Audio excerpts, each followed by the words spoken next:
First, we're here at the Big Three, Philadelphia.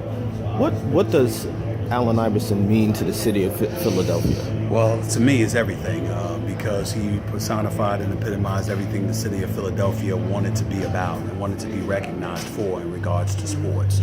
He was a warrior, an ultimate warrior.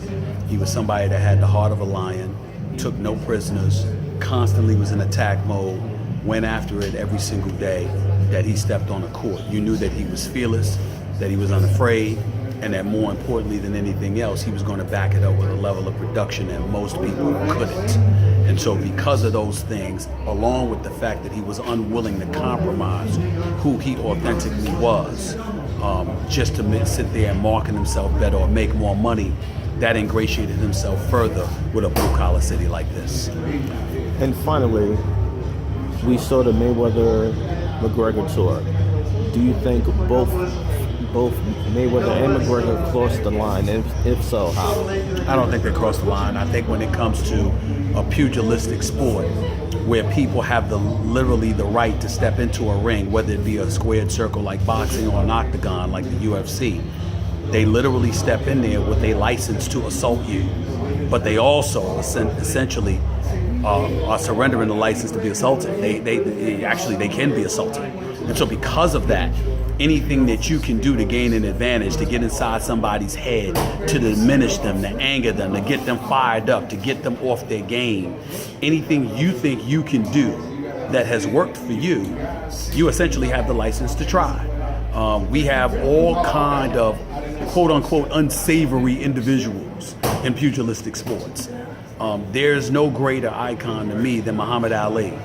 Well, for years he tormented Joe Frazier, calling him a gorilla and things of that nature. It happens, and it's unfortunate. You don't like to see it. You don't like it at all. But when you shut up is when it clearly works. You know, we had Mike Tyson, who was a convicted rapist, and he was talking about eating Lennox Lewis's children, or saying that to the reporters before he said, "Praise be to Allah." This is what happened. These are things that have transpired.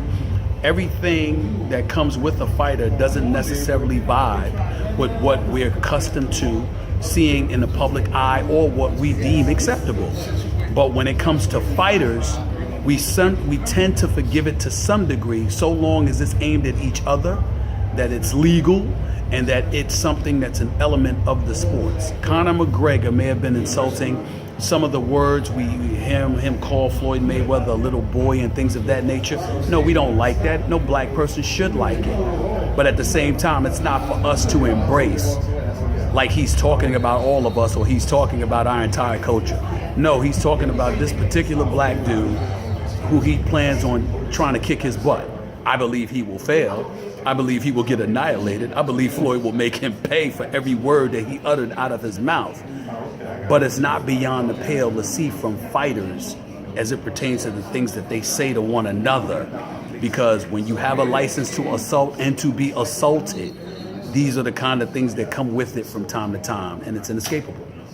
Thanks a lot.